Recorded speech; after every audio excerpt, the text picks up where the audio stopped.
je suis Nicolas et bienvenue sur Raisin d'être, le podcast de Vini Daily. Je vous partage mes rencontres avec les personnes qui font le monde du vin aujourd'hui, qui en parlent avec beaucoup de passion, mais sans prétention.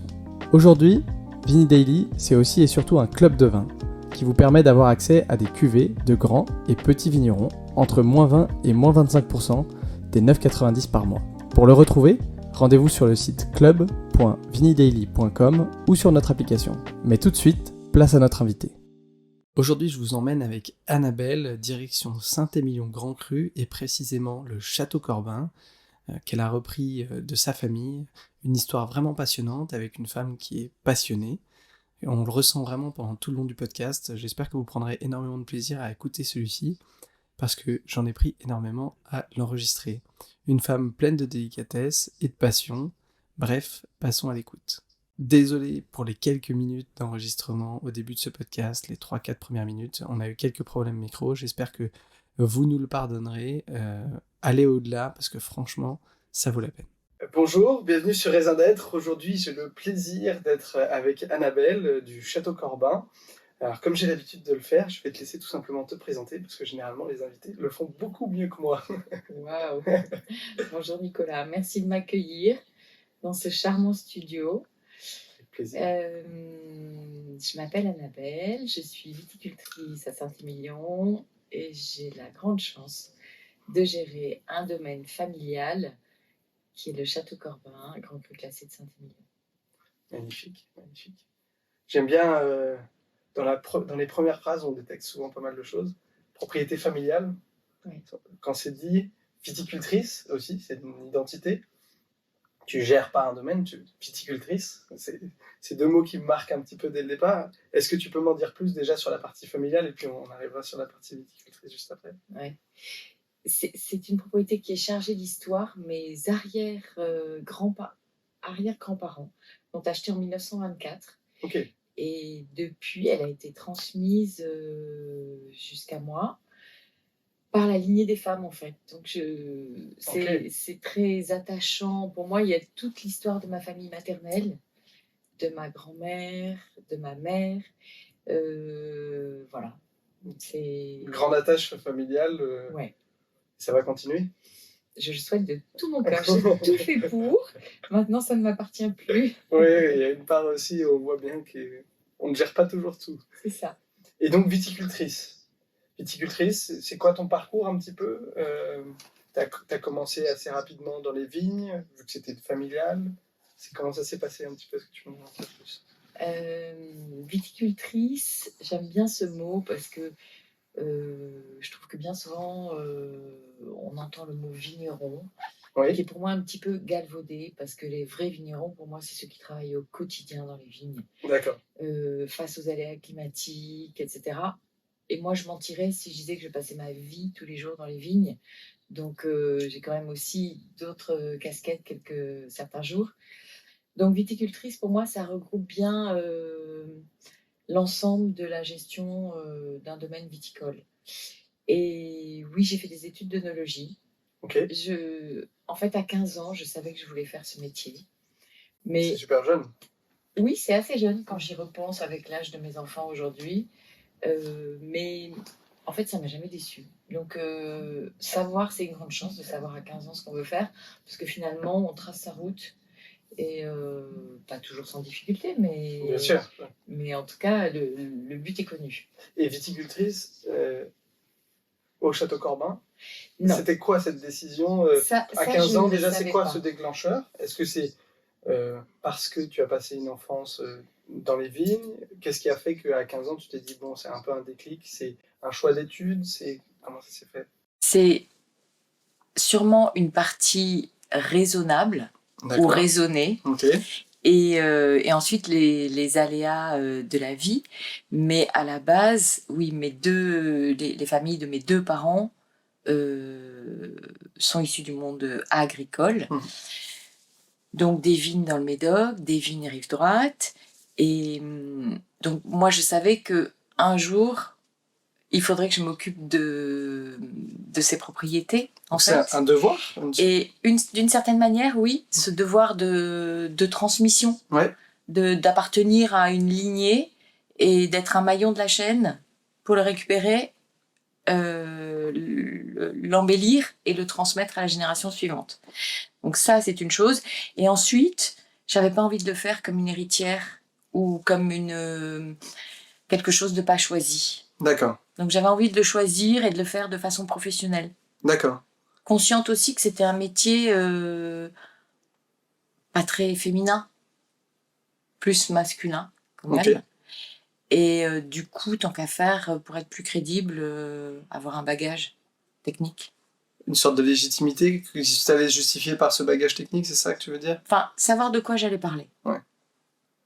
Et la réaction de tes parents, justement, quand tu as décidé Je sais pas si j'ai pas le souvenir d'une réaction particulière.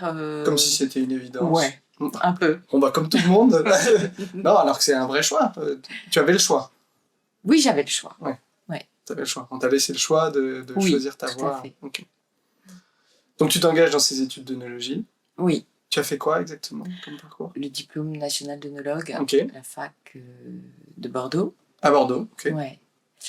Et puis suivi d'un troisième cycle de management de domaine viticole, pardon, D'accord. Ok. à Bordeaux Sciences Agro. D'accord. Ok. Donc pour arriver justement sur ce métier de viticultrice. Ouais. C'était pas mal. Et donc tu étais déjà impliquée dans les domaines familiaux pendant toutes ces études en parallèle? Pas vraiment? Comment est-ce que ça... Impliquée sans l'être, D'accord. comme dans ces familles d'agriculteurs où enfin, finalement la vie de la propriété ça fait partie de la vie de la famille. Oui.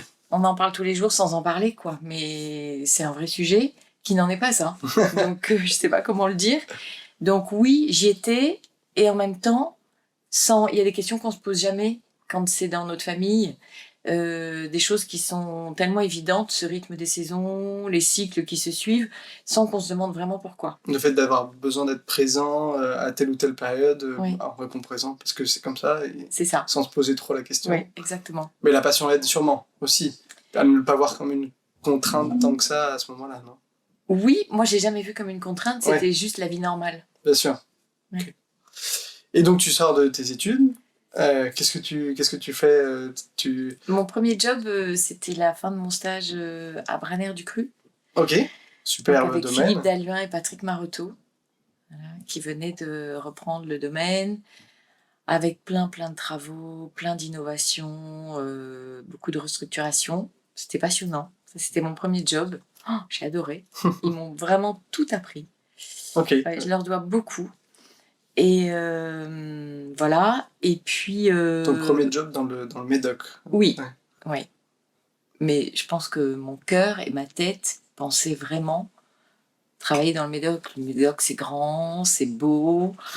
Et Saint-Émilion, c'était tout petit pour moi. Donc j'avais les deux côtés, mais je voyais Saint-Émilion comme des toutes petites entités. Bon, voilà. Et puis ensuite, je suis partie une année sabbatique. Tu es resté combien de temps juste du coup à Braner, 2 ans. Ok, 2 ans. Okay. Voilà. 2 ans et ensuite tu es partie une année sabbatique. Ouais.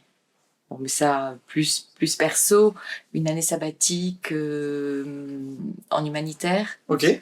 6 mois et une année et 6 autres mois en californienne pour faire du vin. D'accord, ok. Pour aller voir justement comment se comportait le Cabernet Sauvignon. Voilà. Ouais. Yes, you can. Et donc ça t'a plu cette expérience? Oui, c'était une année extraordinaire. C'était top. En fait, ça n'existait pas à mon époque, les années de césure, tout ce genre de choses. C'était rare de faire ça. Et enfin, c'était rare. En tout cas, ça n'existait pas, c'était pas programmé dans le programme d'études. Et donc c'était toi qui choisissais dans ta vie de te dire c'est une année sabbatique, mais il n'y avait pas de... Okay. Voilà. Contrairement à l'année de césure aujourd'hui qu'on peut connaître dans exactement. les études. Donc c'était le bonheur de l'apprendre. Ok. Et c'était rare justement dans ton entourage, il y avait peu de gens qui partaient ou c'était déjà un peu le cas? Pas beaucoup quand même. Ouais, tu faisais partie des rares à partir... Je sais pas, mais en tout cas quelques... Ouais, ok. Pas courant. D'accord. Et qu'est-ce que tu étais où déjà en Californie? À Sterling. Ok, d'accord. Donc dans la Napa Valley, Calistoga, c'était très industriel. Ouais. Des domaines beaucoup plus grands. Gigantesque, beaucoup de tourisme, de nos tourismes en fait, ouais. qui Voilà. Tu te souviens plus ou moins du nombre d'hectares qu'ils avaient pour donner aussi des proportions aux auditeurs? Je dirais qu'il y avait peut-être une centaine d'hectares, mais surtout, ils achetaient de la vendange. En plus. Donc, des quantités astronomiques de vendanges achetées. Donc, il y avait des norias de semi-remorques de vendanges tous les jours qui arrivaient toute la journée. Pour moi, c'était très, très impressionnant. Je découvrais un monde Ouais. avec du blanc, du rosé, du rouge, tous les cépages de la planète, tous les élevages possibles, imaginables, une rotation sur les cuves, le travail avec les Mexicains, le reggae pour faire les remontages avec la musique à fond dans le chai. Enfin, c'était... Ouais, c'était... C'est un univers qui devait bien dénoter quand même de ce que tu as connu. Ah bah, c'était pas le Médoc. Ambiance familiale quand même ou pas du tout? Non. Pas du tout familiale. Pas Donc du vraiment tout. industriel. Oui, mais très sympathique. Ouais. Et qu'est-ce que tu as retenu de cette expérience? Qu'est-ce que tu as apprécié, qui t'a marqué? J'ai découvert un autre univers du vin. J'ai découvert à la force de ce pays où tout est possible. Quand il décide de mettre en œuvre quelque chose, c'est lancé, c'est parti, avec des moyens humains. J'ai trouvé que tout était à la fois plus simple, tout était possible, bien plus que chez nous, où on a des freins, des barrières. Là-bas, on décide, on lance, on a de l'argent, on investit, on y va. Ça marche. Oui, parce que la capacité industrielle permet aussi de prendre des risques, peut-être, d'une certaine manière. Ou c'est un état d'esprit? Enfin, moi qui sortais d'un milieu très paysan, pas du tout cette partie industrielle, oui, ça m'a beaucoup, beaucoup marqué, quoi. Ça m'a fait aimer les États-Unis. Ouais, ah oui, donc t'es tombée amoureuse des États-Unis à ce moment-là. Ouais. Et vous n'avez pas la pétillance dans le regard, mais effectivement, c'est l'amour des États-Unis qui se dégage. Ok, et donc tu passes 6 mois là-bas. Oui. Une vinif, et le temps de faire une vinif complète et de repartir. Exactement. Tu reviens à Bordeaux? Oui. Ok. Et là, j'ai commencé à travailler un petit peu avec ma grand-mère qui s'occupait de Corbin. D'accord, donc c'était elle qui était... Oui. Qui était à la tête encore de... Oui, tout à fait. Et un petit peu sur un autre domaine, pas familial, à Saint-Émilion. Et puis, la grande envie de travailler avec mon père dans le Médoc, sur notre propriété familiale. Qui s'appelle? Laujac. D'accord. À Bégadan, un cru bourgeois. Ok. Qui est la première propriété historique que ma famille a achetée quand ils sont arrivés du Danemark, il y a plus de 200 ans. D'accord. Donc voilà, j'ai commencé à faire ça. Et... Ta famille paternelle, du coup? Oui, pour le coup. Exactement. Ok, alors que c'était ta grand-mère maternelle qui avait Corbin? Oui, exactement. Et donc là, tu oscillais entre est-ce que je vais avec mon père ou est-ce que je vais avec ma grand-mère? Oh, j'avais un pied dans chaque, ça m'allait assez bien en fait. Et puis ma grand-mère vieillissant a été... elle a eu une intelligence du cœur assez incroyable finalement, parce que cette grand-mère, Corbin, c'était sa passion, c'était sa vie. Elle y avait un attachement très très fort. Et en fait, en me demandant de venir régulièrement avec elle, elle m'a fait tomber amoureuse de Corbin au fil du temps, mais sans rien demander, d'une discrétion incroyable. Et juste en me disant quand même, je vieillis, je suis contente d'y aller avec toi, faire un petit tour, que tu connaisses tout ça, que tu vois. Plein de mots pas si innocents que ça. Ouais. Et en fait, je peux dire que je suis tombée amoureuse de Corbin. Ok. Je me suis rendu compte du potentiel de la propriété, voilà, qui n'était pas du tout comme il est aujourd'hui. Mais ça a fait naître en moi vraiment l'envie de m'en rapprocher. Et justement, ta maman, elle n'était pas du tout associée à Château Corbin? Alors, ma mère est morte relativement jeune et était fille unique. D'accord. Et du coup j'avais quand même été, dès l'âge de 20 ans, de fait, un peu projetée dans le business familial, indirectement, mais assez proche de ma grand-mère pour soutenir tout ça, puisqu'il y avait une génération manquante. Ok. Et donc, tu as commencé à travailler avec elle au fur et à mesure. Ça a duré combien de temps, cette collaboration entre deux domaines, on va dire? Ça a duré 3, 4, 5 ans. Ok. Je dirais, à peu près. Et ça s'est bien passé des deux côtés? Ça s'est bien passé des deux côtés. Ok. Et entre les deux, mon cœur balance et... Et il faut choisir. Et ouais. Okay. Et mon cœur est parti à droite. Ok. Ouais, bah rive droite du coup. Voilà. Est-ce que tu peux nous en dire un peu plus sur Château Corbin?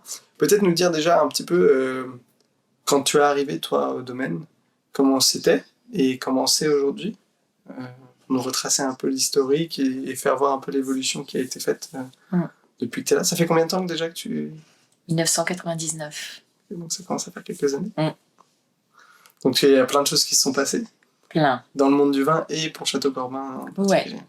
Ouais. On va avoir des choses à dire.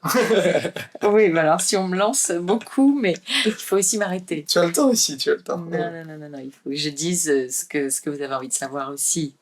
Bah écoute, je pense que ouais, déjà commencer peut-être par comment c'était quand tu es arrivé et qu'est-ce qui a changé plus ou moins rapidement, qu'est-ce que tu as voulu mettre en place et puis bah, l'évolution au fur et à mesure. C'était une belle endormie, je dirais, avec des investissements qui n'avaient pas été très intenses pendant les 30 dernières années. D'accord. Et tu le sais comme moi, la viticulture, le monde du vin et surtout de la production, ça nécessite des investissements, d'innovation, d'adaptation chaque année permanente. Bien sûr. Et donc il y avait beaucoup de choses à faire à ce niveau-là. D'accord. L'immense chance de Corbin, c'est son terroir avant tout. Et ce terroir, il était de 13 hectares. Il est toujours de 13 hectares. Il n'a pas bougé. Et, 13 hectares uniquement de vignes. Oui. Ouais, ok. Ouais. Et le vignoble était en très bon état. 13 hectares, c'est beaucoup et pas beaucoup, non Exactement. On est d'accord. Ouais, c'est un petit peu plus que 75 000 pieds de vigne. Ouais. C'est à la fois plus grand que la moyenne des crus de Saint-Émilion. D'accord. Mais pour un cru classé, c'est un peu dans la moyenne basse. D'accord. Ok. C'est bien, ça donne un peu de repères aussi. Voilà. Donc je te laisse poursuivre, pardon, du coup, sur... Donc il y avait beaucoup de choses à faire. En fait, il fallait donner vie à la propriété, qui sortait d'une indivision familiale un peu lourde, un peu pesante. Et il fallait un peu incarner le cru, le dynamiser, réveiller. Et comment on fait ça? Je sais pas, avec l'amour, la passion, je dirais, avant tout. Donc ça, c'est les moteurs. Oui. Et dans l'action, qu'est-ce que tu as entrepris? Il y a eu pas mal de replantations. Bon, dans l'action, j'avais l'immense chance d'avoir mes 2 sœurs et ma grand-mère. D'accord. Et mon père qui m'ont fait confiance. Et donc ça, c'est quand même, la confiance, c'est top pour avoir des projets avancés. Et puis, on avait le désir de réveiller Corbin et de lui donner tout son potentiel. Voilà. Donc on a investi. Beaucoup. Ouais, beaucoup, parce que c'est difficile de réveiller. Ouais. Beaucoup d'investissements, en commençant par le vignoble, les parties techniques, les bâtiments techniques, donc le cuvier, le chai barrique. Ok, oui, ce qui sont des gros investissements. Oui, très gros. Ouais. Et puis petit à petit, par tranche, on a rénové et restructuré, je dirais, l'intégralité de la propriété en l'espace de 15 ans. Oui, parce que qui est à la fois long et à la fois très court pour tout ça. Oui, parce que c'est aussi des moyens qui doivent être décuplés, c'est pas facile, on fait pas ça en un claquement de doigts, c'est pas... Non, on fait pas ça en un claquement de doigts, ça c'est sûr. Et donc ça, et puis parallèlement aussi la distribution. Oui, aussi. Avec le choix de la place de Bordeaux.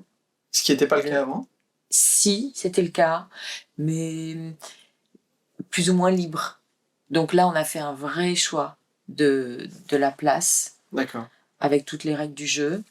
Et vraiment développer une vraie distribution pour Corbin. D'accord. Comment on fait? On répartit un peu plus? On va avoir un peu plus de monde? Oui. Ouais. On a cessé les exclusivités qu'il pouvait y avoir.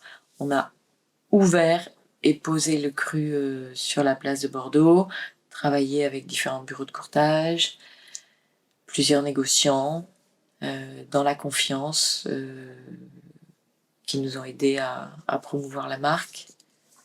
Ça aussi, ça prend du temps. Et développer la partie exportation, dans la fidélité, dans la confiance. Et ça, il faut du temps pour la construire, la confiance. Ouais. On peut pas... Beaucoup de temps. Donc c'est aussi beaucoup d'énergie de ton côté. Beaucoup. C'est un projet qui prend c'est une vie, c'est une vocation un peu d'une certaine manière. C'était pas une start-up, mais je pense que ça demande à peu près la même énergie parce que c'est une petite entreprise et tu sais bien comment les petites entreprises marchent finalement à notre humeur, on va dire. Oui, bien sûr. Bon, bah, c'est génial. Je te propose peut-être qu'on passe à la dégustation. Oui. C'est un bon moment, je pense, pour le faire après cette belle introduction. Donc là, on est sur le millésime 2018. Ce que j'aime bien te demander, c'est si tu peux faire peut-être une petite description un petit peu de la dégustation. Il y en a qui auront la vidéo, d'autres pas, pour qu'ils comprennent le plaisir qu'on a à déguster tout ça. Et puis qu'ils puissent s'imaginer, on va dire, le plus possible dans leur quotidien à quoi ressemble Château Corbin avant de le goûter demain. Ouais, ça c'est un sacré challenge que tu me demandes. Bah, je dirais qu'avant tout descriptif de Corbin, le vin que l'on essaie d'élaborer avec mon équipe à Corbin, c'est vraiment dans notre quotidien une recherche d'excellence, une recherche de pureté. Et avec un seul but, c'est procurer à l'amateur de vin une émotion à l'ouverture et quand il va prendre son verre de vin. Ensuite, les caractéristiques techniques de Corbin, enfin techniques, je dirais, caractéristiques de notre terroir, donnent à Corbin de l'élégance, de la finesse avant tout. Et beaucoup de soyeux, de velouté, plus que de puissance. D'accord. Et une notion aussi de vin une bouteille qui, en fait, quand elle arrive sur les réseaux de distribution, elle est prête à être ouverte et être dégustée. D'accord. Après, chaque amateur peut décider de le garder plus longtemps dans sa cave. Évidemment, on fait des vins pour la grande et longue garde. Mais en tout cas, les caractéristiques du terroir de Corbin font que le vin est très accessible au bout de 3-4 ans. D'accord. Donc ça, je le prends pour une immense chance pour Corbin, dans le monde que l'on vit aujourd'hui, qui est un peu un monde d'immédiateté. Bien sûr. On achète une bouteille, on a envie de la goûter, et on n'a pas forcément les moyens de stocker dans une cave. Voilà.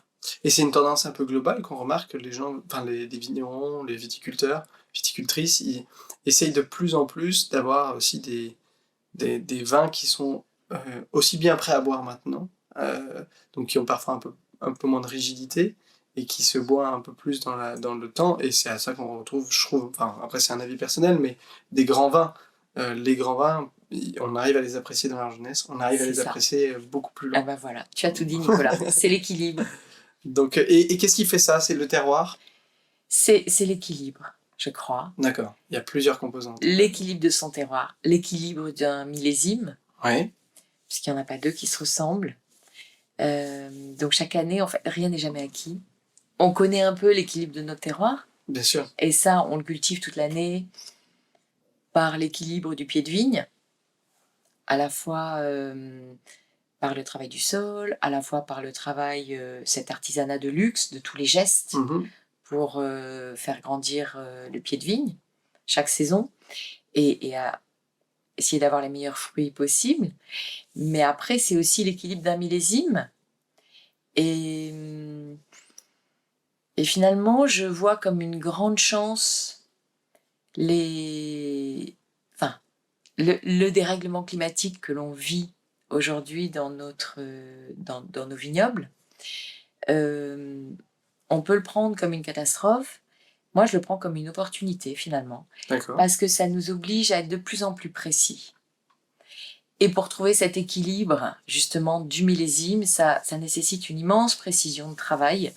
Et cette précision, elle nous permet de trouver l'équilibre. Donc ça demande plus de travail, mais d'une certaine manière, c'est une bonne chose parce que l'équilibre est atteint, on va dire, Ouais. peut-être même plus En tout cas, souvent. il est recherché, Ouais. avec une précision chirurgicale. Ouais, ok. Bon, bah c'est super intéressant. Moi, j'ai quand même pas mal envie de passer à la dégustation après tout ça. Donc là, on est sur le millésime 2018, déjà. Bon, c'est super, il y a une longueur en bouche qui est vraiment assez impressionnante, je trouve. Il y a une belle fraîcheur, une attaque assez fraîche, on va dire, et puis après, il y a un peu plus de puissance qui... Tu dis que c'est pas un vin puissant, ça reste quand même un vin qui a du corps, qui a du caractère. Oui, je dis pas qu'on n'est pas puissant. Je dis que la première caractéristique est plus sur l'élégance et la finesse que la puissance. C'est pas le premier adjectif qui vient en tête pour Corbin. Je vois ce que tu veux dire. Et au niveau des cépages, du coup, c'est quoi l'encépagement C'est très majoritairement Merlot. D'accord. Et un petit peu de Cabernet Franc. Et au niveau de l'élevage, comment est-ce que vous fonctionnez ? On fonctionne avec un élevage... c'est variable.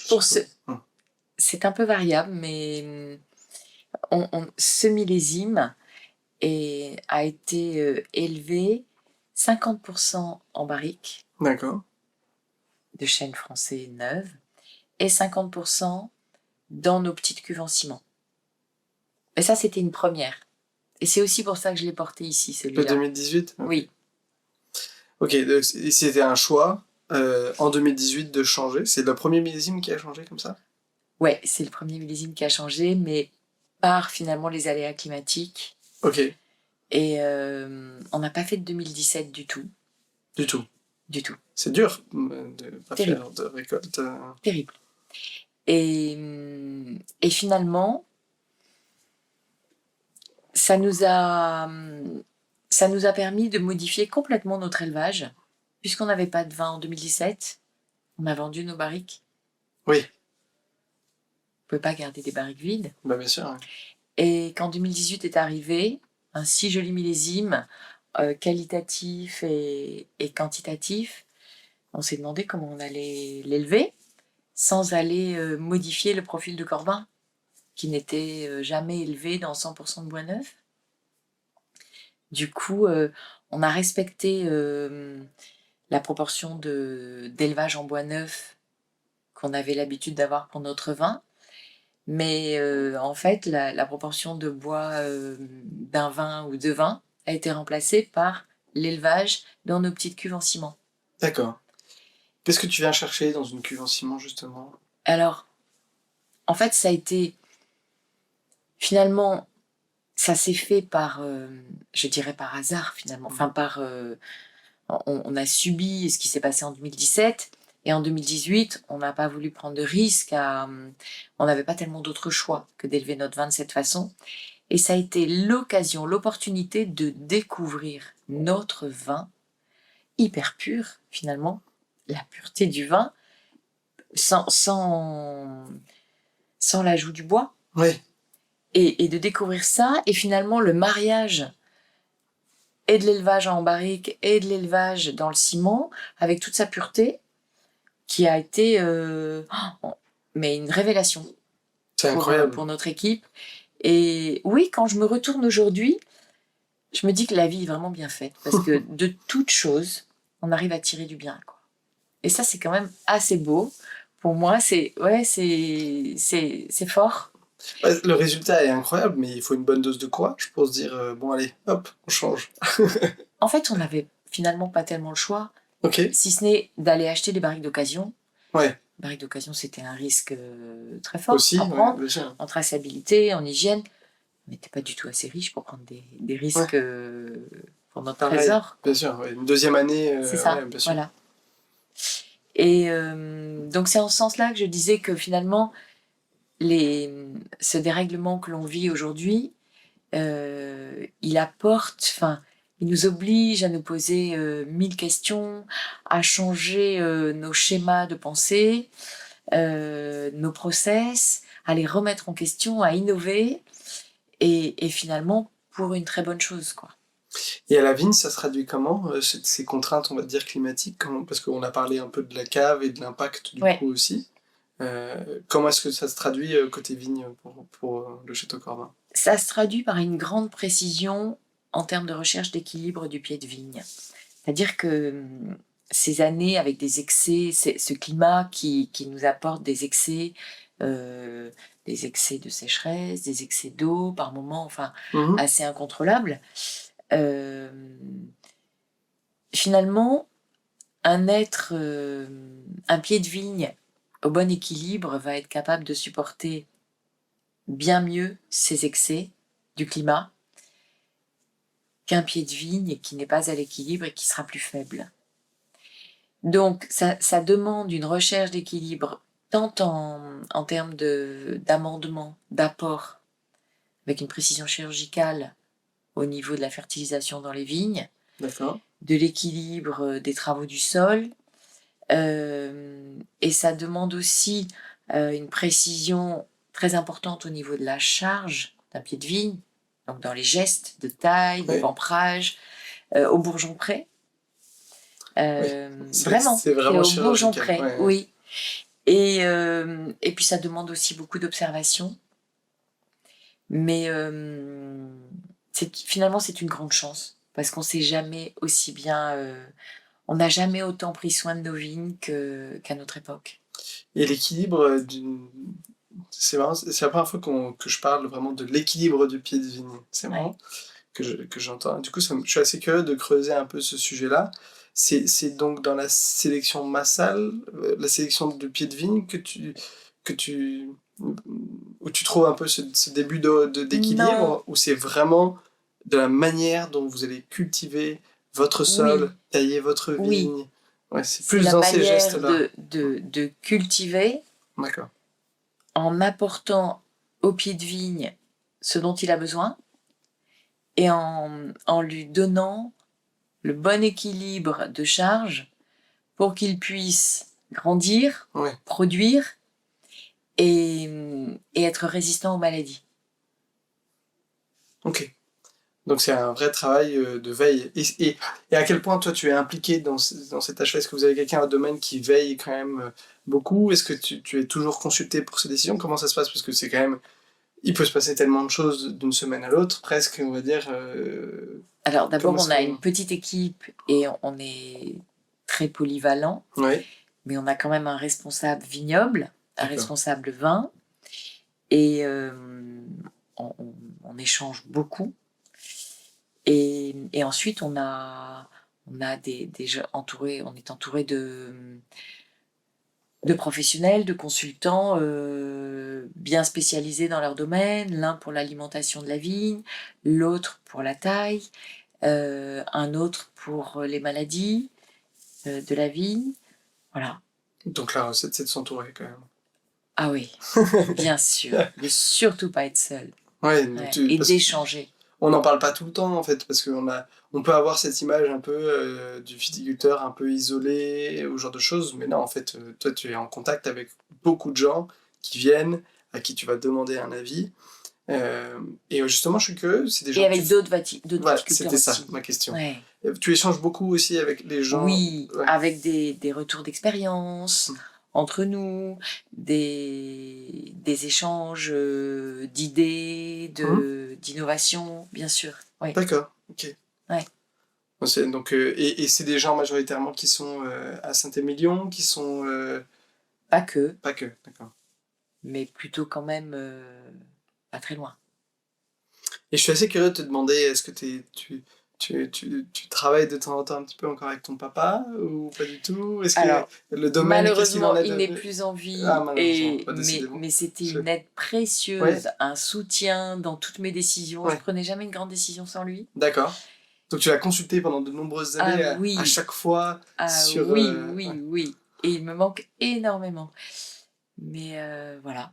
Donc il t'a accompagné beaucoup sur Corbin. Oui. Et le domaine familial aujourd'hui? Accompagné, encouragé. Encouragé, oui, aussi. Ouais. Parce qu'il faut un peu de courage Oui. et de ténacité pour... Oui, exactement. Surtout en 15 ans d'investissement, avec tous les challenges que ça représente. Bon, bah, c'est génial.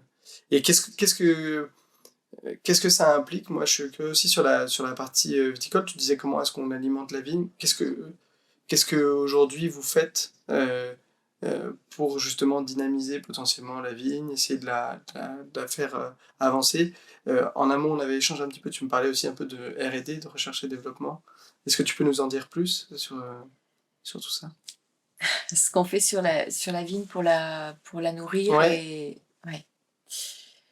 Ah, c'est un vaste sujet. Je dirais qu'avant tout, on observe. Ça, c'est la base de tout. Beaucoup Ouais. d'observations, beaucoup de présence sur le terrain, dans les parcelles de vigne. Ouais. Aller regarder, pousser. Faut vraiment être beaucoup de précision dans ces observations. Ça, c'est le premier point. Le deuxième point, on fait quelques analyses, à la fois des analyses de sol, à la fois des analyses de feuilles, enfin du pied de vigne, Mhm. et à différents stades phénologiques. Et on fait beaucoup de formations de nos équipes Mhm. aussi. Les former à observer, à respecter les règles pour trouver le bon équilibre. C'est génial, tu parles quand même très souvent d'équilibre, et du coup, bon, je suis assez visuel dans la manière de voir les choses, et j'ai vraiment l'impression de me dire toujours, waouh, c'est un fil, et il faut être méticuleux dans l'observation, dans l'action, dans la transmission. C'est un métier ultra précis, quoi. Tu parles vraiment de précision, et je vois vraiment ça comme un fil, on peut tomber d'un côté ou de l'autre, et il faut faire toujours attention, quoi. Oui, c'est vrai, il faut faire toujours attention. Et en fait, c'est un équilibre qui n'est jamais acquis. D'accord. Enfin, Chaque millésime il est acquis, si, mais il y a un temps de latence. En fait, il faut toujours anticiper entre ce que l'on voit et ce qui arrive.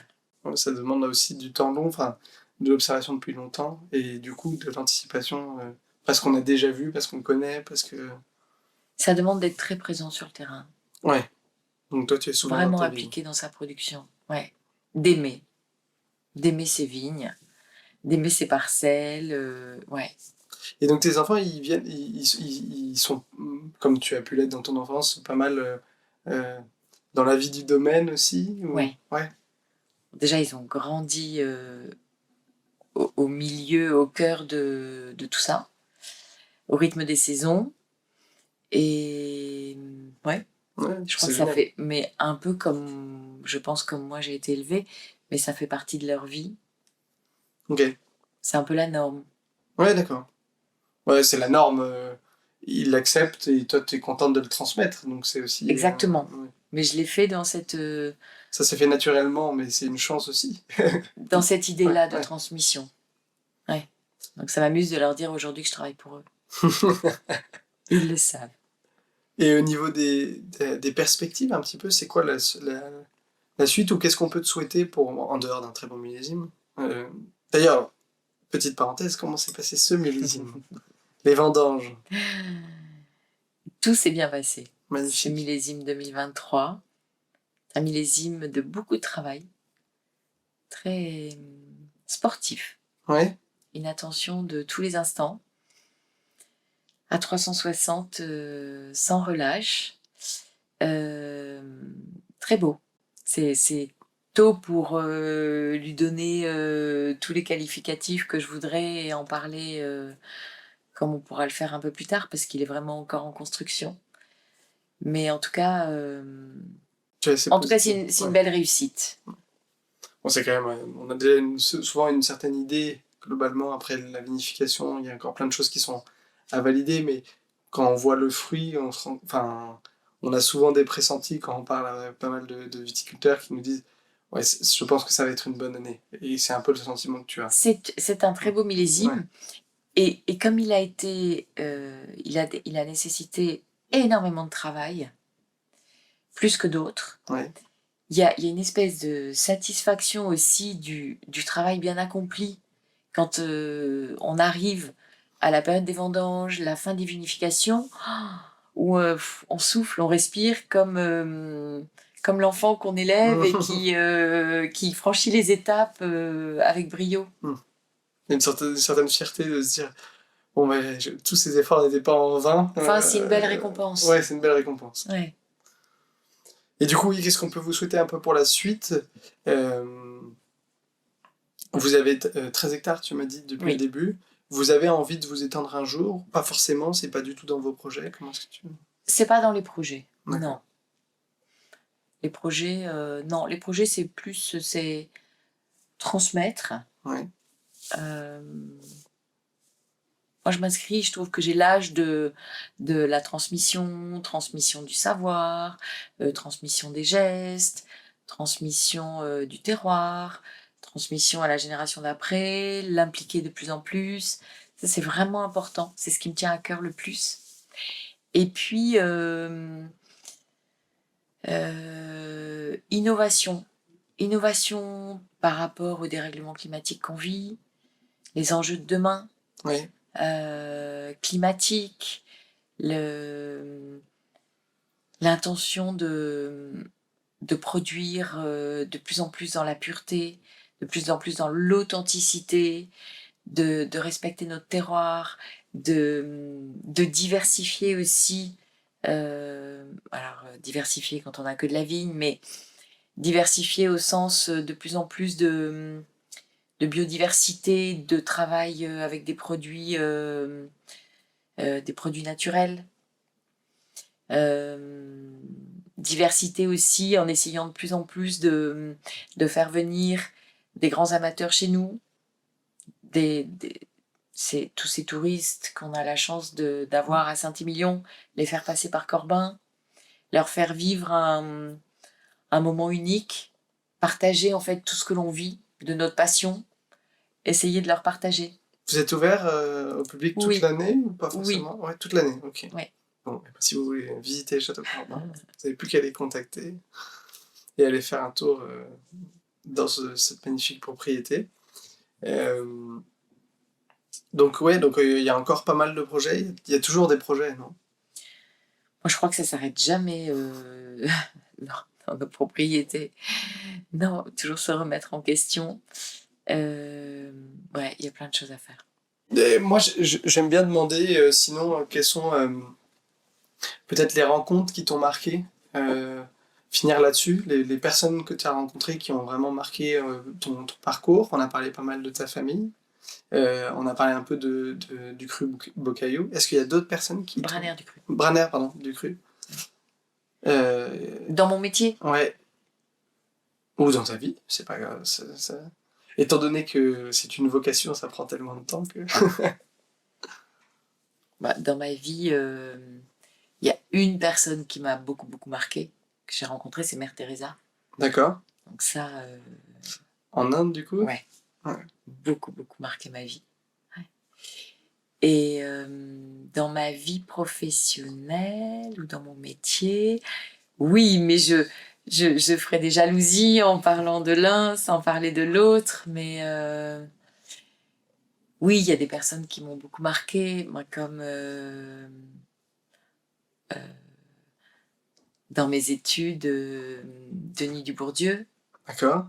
Voilà, grand professeur qui nous a vraiment donné le goût du lien entre apprendre à la fac et le terrain, mettre ces choses-là ensemble avec une telle passion.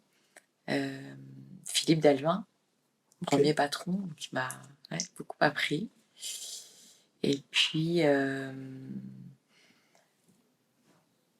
pour les personnes avec qui je travaille aujourd'hui, je dirais Michel Duclos, qui nous aide beaucoup pour la formation de nos équipes, justement sur le plan de l'équilibre du pied de vigne et de la taille. Donc, un grand monsieur. Et puis, je dirais aussi Thomas Duclos, avec qui on travaille, Eunoteam. Ok. Et qui est un grand professionnel et qui nous apportent beaucoup. Écoute, il y en a plein d'autres que je ouais, j'imagine, il y a plein de gens qui marquent un parcours, mais c'est toujours sympa de savoir un petit peu qui a marqué de manière vraiment impressionnante toutes les étapes, on va dire, d'une vie. Mais écoute, je te remercie pour ce moment. On a passé personnellement, en tout cas, j'ai passé un très bon moment avec toi aujourd'hui. On a dégusté une super bouteille de Château Corbin 2018. Je vous invite à en faire de même, d'ailleurs. J'aime bien poser ici la question de savoir plus ou moins à combien est-ce qu'on peut retrouver une bouteille de Château Corbin en prix public pour une personne qui voudrait boire une bouteille. Est-ce que tu es capable de nous le dire ? Autour de 45 €. D'accord. Okay. Bon, et ben voilà, il faudra 45 € pour déguster ce précieux nectar. Merci encore, Annabelle. Merci, Nicolas. Et puis à bientôt pour un prochain épisode. Vous venez d'écouter ce podcast jusqu'au bout, et pour cela, un grand merci. Si vous l'avez apprécié, pensez à le noter 5 étoiles sur votre plateforme et à le partager à vos proches. Cela nous aide beaucoup. Et surtout, si vous souhaitez bénéficier de tarifs de grands vignerons à petit prix, je vous invite à faire un tour sur le club Vini Daily. Car sans cela, le podcast n'existerait pas. À nouveau un grand merci et à bientôt pour une nouvelle rencontre.